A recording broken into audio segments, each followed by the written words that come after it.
ഈശോ മിശിഹായ്ക്ക് സ്തുതിയായിരിക്കട്ടെ. പ്രിയപ്പെട്ടവരെ, ഇന്ന് തപസ് കാലത്തിലെ 2-ാം ഞായർ. ഈശോയുടെ ജീവിതത്തിലൂടെ മുന്നേറി അവിടുത്തെ മരണത്തിലും ഉത്ഥാനത്തിലും പങ്കുചേരുന്ന അനുഭവത്തിലേക്കാണ് പ്രിയപ്പെട്ടവരെ ഈ തപസ് കാലം നമ്മളെ നയിക്കുന്നത്. കഴിഞ്ഞ ഞായറാഴ്ച നമ്മൾ ഈശോയോട് ചേർന്ന് മരുഭൂമിയിലേക്ക് പോയി. മരുഭൂമിയിൽ ഈശോനാഥൻ സാത്താനെ തോൽപ്പിച്ചു, പരീക്ഷകളെ ജയിച്ചു, പരിശുദ്ധാത്മാവിൻ്റെ ശക്തിയാൽ നിറഞ്ഞു. അതേപോലെ തപസ്സുകാലത്തിലൂടെ നമ്മൾ മുന്നേറുമ്പോൾ ഈശോയോട് ചേർന്ന് ദൈവവചനം പ്രയോഗിച്ച് ആത്മാവിൻ്റെ നിറവിൽ സാത്താനെ തോൽപ്പിക്കുവാനും പരീക്ഷകളെ ജയിക്കുവാനും നമുക്ക് സാധിക്കണം. പ്രിയപ്പെട്ടവരെ, നമ്മൾ ഇന്ന് ഈശോയോട് ചേർന്ന് മലമുകളിലേക്ക് പോവുകയാണ്. മരുഭൂമി രൂപത്തിൽ സാത്താൻ വസിക്കുന്ന ഇടം ആണെങ്കിൽ മലമുകൾ എന്ന് പറഞ്ഞാൽ ദൈവം വസിക്കുന്ന ഇടം എന്നാണ് അർത്ഥം. തപസ്സുകാലത്തിൽ നമുക്ക് ഈശോയോട് ചേർന്ന് ദൈവസന്നിധിയിലേക്ക് കയറിപ്പോകണം, മല കയറണം. നമുക്ക് മലമുകൾ രൂപത്തിൽ ദൈവ സാന്നിധ്യത്തെ ഓർമ്മപ്പെടുത്തുക. മോശ മലമുകളിൽ വെച്ചാണല്ലോ ദൈവത്തെ കണ്ടുമുട്ടുന്നത്, സീനായി മലയിൽ വെച്ച്. അതുപോലെ ഏലിയ പ്രവാചകനും മലമുകളിൽ വെച്ചാണല്ലോ കർത്താവിനെ കണ്ടുമുട്ടുന്നത്, ഹോറബ് മലയിൽ വെച്ച്. സീനായി മലയും ഹോറബ് മലയും ഒരേ മല തന്നെ എന്നാണ് പറയപ്പെടുക. പ്രിയപ്പെട്ടവരെ, അതേപോലെ ഈശോയും മലമുകളിലേക്ക് പോയപ്പോൾ അവിടെ മോശയും ഏലിയായും ഈശോയോട് ചേർന്നു എന്ന് പറയുകയാണ്. മോശ എന്ന് പറഞ്ഞാൽ നിയമം, ഏലിയ എന്ന് പറഞ്ഞാൽ പ്രവാചകൻ, പ്രവചനം. നിയമത്തിൻ്റെയും പ്രവചനത്തിൻ്റെയും പൂർത്തീകരണമായി ഈശോ ലോകത്തിലേക്ക് വന്ന കാര്യമാണ് പ്രിയപ്പെട്ടവരെ അവിടെ നമ്മൾ കാണുന്നത്. ഇവനെ ശ്രവിക്കുക, ഇവൻ എൻ്റെ പ്രിയപുത്രനാണ്, ഇവൻ ഞാൻ പ്രസാദിച്ചിരിക്കുന്നു. അത് ദൈവം ഈശോയുടെ ജ്ഞാനസ്നാന സമയത്ത് പറഞ്ഞ അതേ വചനങ്ങൾ തന്നെയാണ്.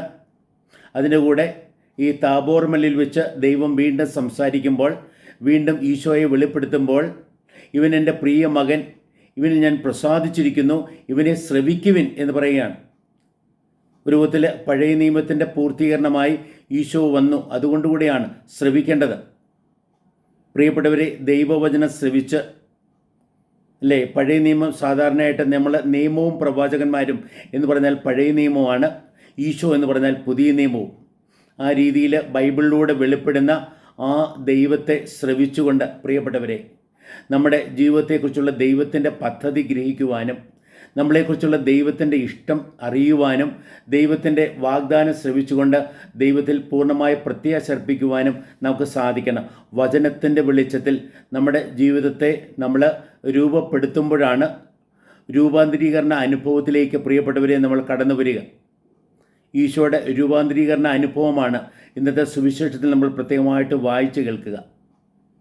ദൈവത്തെ കണ്ടുമുട്ടുന്നതിലൂടെ രൂപാന്തരീകരണ അനുഭവത്തിലേക്ക് കടന്നു വന്ന അബ്രഹത്തിൻ്റെ അനുഭവമാണ് ഒന്നാമത്തെ വായനയിൽ, പൗലോസിൻ്റെ അനുഭവമാണ് രണ്ടാമത്തെ വായനയിൽ, കർത്താവിൻ്റെ പ്രധാനപ്പെട്ട 3 ശിഷ്യന്മാരുടെ അനുഭവമാണ് ഇന്നത്തെ സുവിശേഷത്തിൽ.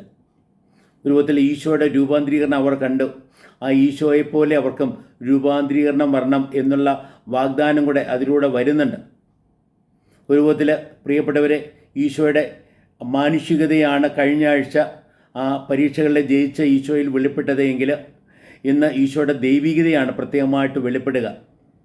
ദൈവത്തിൻ്റെ പ്രിയപുത്രനായി ദൈവത്തിൻ്റെ തേജസ്സോടെ മലമുകളിൽ പ്രകാശിക്കുന്ന ഈശോനാഥൻ.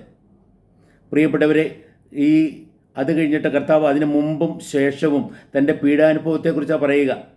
മലമുകളിൽ വെച്ച് മോശയും ഏലിയായി ഈശോയോട് സംസാരിച്ചതും ആ കടന്നുപോകലിനെക്കുറിച്ചാണ് എന്ന് പറയുന്നുണ്ട്. നമ്മൾ ഒരു വിധത്തിൽ ഈശോയുടെ ആ പീഡാനുഭവവും മരണവും കടന്നു വരുമ്പോൾ അതിൽ ചഞ്ചലചിത്തരാകാതെ, ഭയപ്പെടാതെ അതിനെ അതിജീവിക്കുവാനായിട്ട് അവരെ ശക്തിപ്പെടുത്തുവാൻ വേണ്ടി ഈശോ തൻ്റെ ദൈവികത ആ ശിഷ്യന്മാർക്ക് പ്രത്യേകമായിട്ട് വെളിപ്പെടുത്തുകയായിരുന്നു. ഇന്നത്തെ നമ്മൾ വായനകളിലേക്ക് നമ്മൾ നോക്കുമ്പോൾ ഒന്നാമത്തെ വായനയിൽ ദൈവത്തിൻ്റെ വാഗ്ദാനത്തിൽ വിശ്വസിക്കുന്ന അബ്രഹാമിനെ കാണുക. തനിക്ക് ഒരു മകൻ പോലുമില്ല, മക്കളാരും ഇല്ലാതിരിക്കെ ഞാൻ നിൻ്റെ സന്തതികളെ ആകാശത്തിലെ നക്ഷത്രങ്ങളെ പോലെ ആക്കും എന്ന് പറഞ്ഞ് അതുപോലെ ഈ സ്ഥലം മുഴുവനും നിനക്കായി തരും. തൻ്റെ നാടിനെയും വീടിനെയും വിട്ടിറങ്ങി പുറപ്പെട്ട അബ്രഹാമിന് വലിയ നാട് മുഴുവനും കൊടുക്കുമെന്നുള്ള ദൈവത്തിൻ്റെ ആ വാഗ്ദാനം, ആ ദൈവത്തിൻ്റെ വാഗ്ദാനത്തിൽ വിശ്വസിച്ചതിനാൽ അത് അദ്ദേഹത്തിൻ്റെ നീതീകരണമായി പരിഗണിക്കപ്പെട്ടു എന്ന് പറയുക. ദൈവത്തിന് മുമ്പിൽ നീതീകരണം പ്രാപിച്ച് ദൈവവുമായി ഉടമ്പടി ചെയ്ത് ദൈവത്തിൻ്റെ സ്വന്തമായി തീർന്ന അബ്രഹാമിനെയാണ് പ്രിയപ്പെട്ടവരെ നമ്മളിവിടെ കാണുക. ആ ഉടമ്പടിയുടെ ഒരു നവീകരണം നമ്മൾ ഈ 17-ാമത്തെ അധ്യായത്തിൽ കാണുന്നുണ്ട്. അവിടെ ദൈവം അബ്രാമിന് അബ്രഹാം എന്നുള്ള പേര്, ഇപ്പം അബ്രാമിനെ അബ്രഹാമാക്കി മാറ്റുന്ന ആ വലിയൊരു പരിവർത്തന അനുഭവം ഒരു വിധത്തിൽ അതിലൂടെയാണല്ലോ അബ്രഹാം. അതിനെക്കുറിച്ചാണ് പ്രിയപ്പെട്ടവരെ 1-ാമത്തെ വായനയിൽ നമ്മൾ വായിച്ചു കേട്ടത്. നമ്മൾ ഇന്നത്തെ സങ്കീർത്തനം, പ്രിയപ്പെട്ടവരെ, ആ സങ്കീർത്തനത്തിൽ കർത്താവിൻ്റെ പ്രകാശവും രക്ഷയുമാകുന്നു എന്ന് 27-ാമത്തെ സങ്കീർത്തനത്തിൽ സങ്കീർത്തകൻ വെളിപ്പെടുത്തുമ്പോൾ അവിടെ ആ പ്രത്യേകമായിട്ടുള്ള വലിയൊരു പ്രാർത്ഥനയുണ്ട്. കർത്താവേ, അങ്ങയുടെ മുഖം എനിക്ക് വെളിവാക്കി തരണമേ. ആ മുഖം ശിഷ്യന്മാർക്ക് വെളിപ്പെടുത്തി കൊടുത്ത അനുഭവമാണല്ലോ പ്രിയപ്പെട്ടവരെ താബോർ മലയിൽ ഉണ്ടായത്. ഈ 2-ാമത്തെ വായനയിൽ പൗലോസ് അപ്പോസ്തലൻ ഫിലിപ്പിയക്കാർക്ക് എഴുതുന്നത് ഇങ്ങനെയാണ്: പ്രിയപ്പെട്ടവരെ, നമ്മളൊക്കെ സ്വർഗത്തിൻ്റെ പൗരരാ. ഈ ലോകത്തിൽ അടിഞ്ഞുകൂടേണ്ടവരല്ല. ഈ ലോക കാര്യങ്ങളിൽ വ്യഗ്രതപ്പെട്ട് ജീവിക്കേണ്ടവരല്ല നമ്മൾ. ഈ ലോകത്തിലെ വ്യഗ്രതകളും പ്രയാസങ്ങളും ഒക്കെ ഉണ്ടെങ്കിലും പ്രിയപ്പെട്ടവരെ, നമ്മൾ ദൈവികരാണെന്ന്, നമ്മൾ സ്വർഗീയരാണെന്നുള്ള കാര്യം മറന്നു പോകരുത്. നമ്മുടെ ശരീരം പോലും ഈശോയുടെ ശരീരം പോലെ ഉത്ഥിതമാകും എന്നുള്ള യാഥാർത്ഥ്യം, പരിവർത്തിതമാകും എന്നുള്ള വലിയ വാഗ്ദാനവും നമ്മൾ 2-ാമത്തെ വായനയിൽ കാണുകയാണ്. നമ്മൾ ഇന്നത്തെ സുവിശേഷത്തിലേക്ക് നോക്കുമ്പോൾ പ്രിയപ്പെട്ടവരെ, ഈശോയുടെ ആ താബോർ അനുഭവം, അവിടെ നമ്മൾ പറയുന്ന രൂപാന്തരീകരണ അനുഭവമാണ്. നമ്മൾ പ്രകാശത്തിൻ്റെ രഹസ്യങ്ങൾ പ്രാർത്ഥിക്കുമ്പോൾ അതിൽ 4-ാമത്തെ രഹസ്യമാണ് ഈ നമ്മൾ ഇവിടെ ധ്യാന വിഷയമാക്കുന്നത്. സത്യത്തിൽ ഈ 4-ാമത്തെ രഹസ്യത്തിൻ്റെ വെളിച്ചത്തിലാണ് ആ ഈശോയുടെ പരിശുദ്ധ ജീവിതത്തിലെ ആ രഹസ്യങ്ങളെല്ലാം പ്രകാശത്തിൻ്റെ രഹസ്യങ്ങളെന്ന് പറയുക. കാരണം താബോർ മലയിൽ അവിടുന്ന് പ്രശോഭിച്ചു. അവിടുത്തെ മുഖം സൂര്യനെ പോലെ പ്രകാശിച്ചു. അവിടുത്തെ വസ്ത്രം പോലും വെണ്മയാർന്നു എന്ന് അവിടെ പറയുകയാണ്.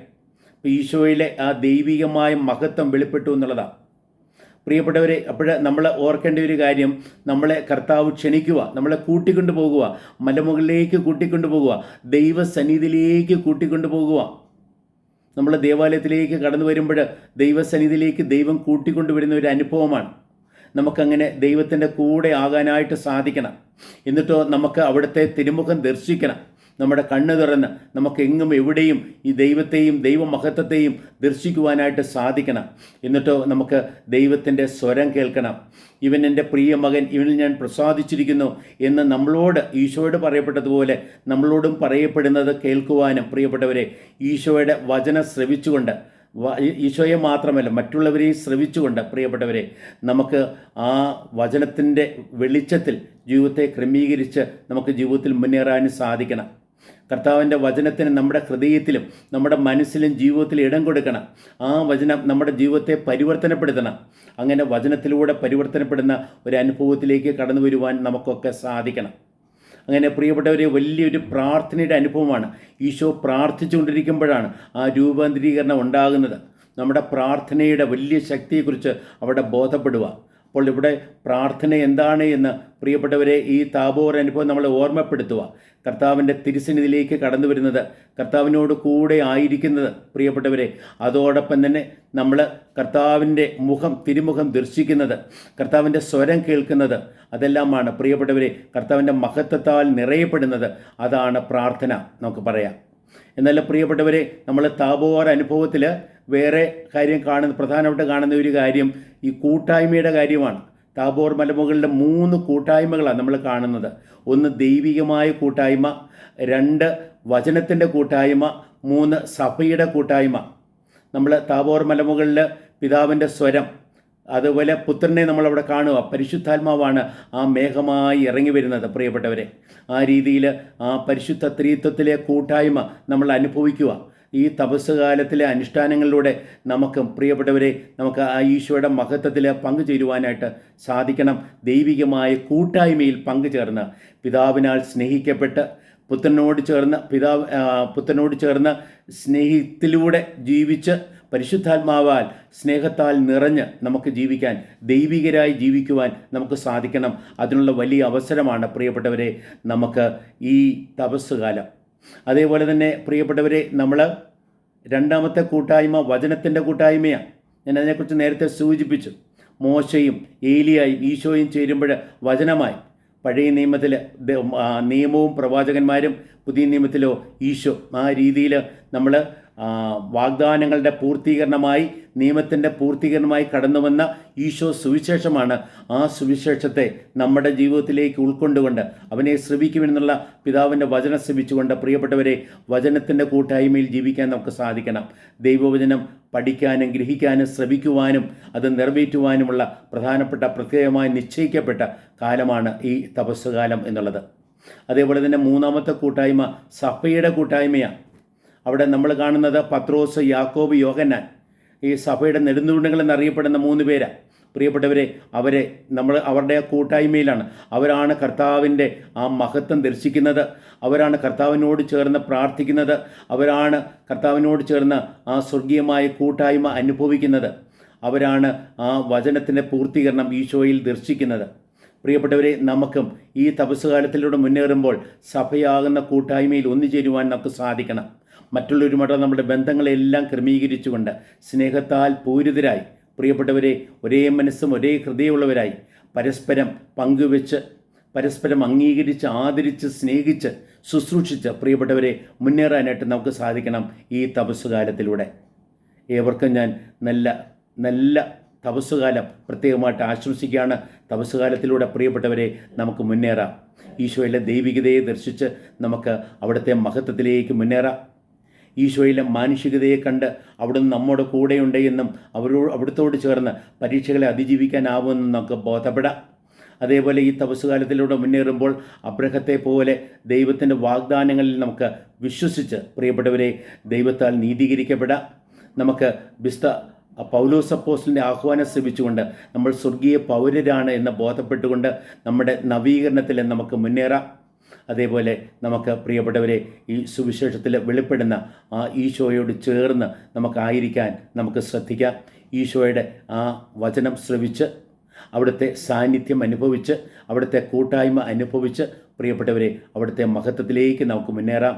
ഈ തപസ്സുകാല ആചരണം നമ്മെ ആ സ്വർഗീയമായ ദൈവികമായ മഹത്വത്തിൻ്റെ അനുഭവത്തിലേക്ക് ആനയിക്കട്ടെ എന്ന് പ്രാർത്ഥിക്കുന്നു. ഏവർക്കും ഹൃദയപൂർവ്വം ദൈവത്തിൻ്റെ അനുഗ്രഹങ്ങൾ ഞാൻ ആശംസിക്കുന്നു. ദൈവം നമ്മെ അനുഗ്രഹിക്കട്ടെ. ആമേൻ.